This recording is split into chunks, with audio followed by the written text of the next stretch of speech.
Hello everyone, I'm Dr. Priyanka Rani. I'm working as a consultant in Garbhagudi IVF Center, Electronic City. So today we'll be discussing about ovulation induction.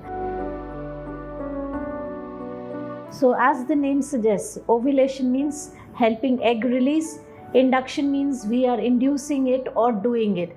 So obviously, as the name is suggesting, we are giving certain medications or some injections to help the egg to become mature and then help it to get released.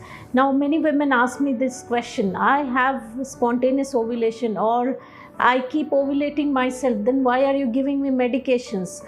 So what we have seen in many of the studies is, as compared to a natural cycle, when you are ovulating by yourself versus when we give you medications for helping to ovulate, the response or the chances of conceiving are much better. The chances of ovulation and having a good egg being released and then the subsequent hormone profile is much better when we do ovulation induction.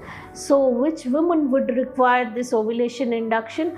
First and foremost, if you are not ovulating by yourself, which is very common in polycystic ovarian disease, so these women are going to benefit a lot from ovulation induction. Then there are certain women who do ovulate by themselves, and as I was mentioning, they might be having a luteal phase defect, or there may be some other problem, or if we are planning to do an IUI cycle, then it's always better to take medications and then plan the IUI. We get better results with that. And there are other category of women who do not have their own egg release because of not having good amount of hormones, that is FSH and LH levels are low in them. So these women would benefit from taking injections right away rather than starting with medications. So these are the category of women who would benefit from ovulation induction, and we can do this by using certain medications which are started from either the second or third day of your period. So something which I have seen very often, it is missed in patients who go to general practitioners for their initial treatment. They do not do a scan, and recently I saw a lady where she's undergone multiple cycles of ovulation induction without even getting one scan done. And what we should keep in mind is, on the second or third day scan, we have to rule out cysts, because if there is a cyst, the cyst is going to increase in size and it may cause complications later on. So it's very important to have a scan on the second or third day, and then the medication should be started, which could either be tablets or with injections. Women who have certain contraindications, if you have allergy to certain medications, you must tell your doctor. If you are sensitive to one of those medications, like if you start the tablets, you develop certain allergic reactions, you should not take that medication again.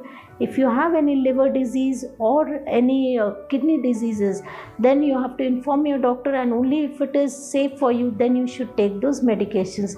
In general, or most commonly, we use letrozole, which is the most commonly used medication. Then we have clomiphene citrate and tamoxifen also. So after giving the medications, we usually call you for a scan after a few days. So usually around 6 to 7 days after giving medications, we must do a scan and see how the egg has grown, and we can help it grow further with certain injections. And once the follicle has become mature, that is on scan, if we do a measurement and see that it has become around 18 to 20 millimeter size, then we give an injection called HCG, which will help in the ovulation, and then you can either try naturally or an IUI can be planned post ovulation. Thank you.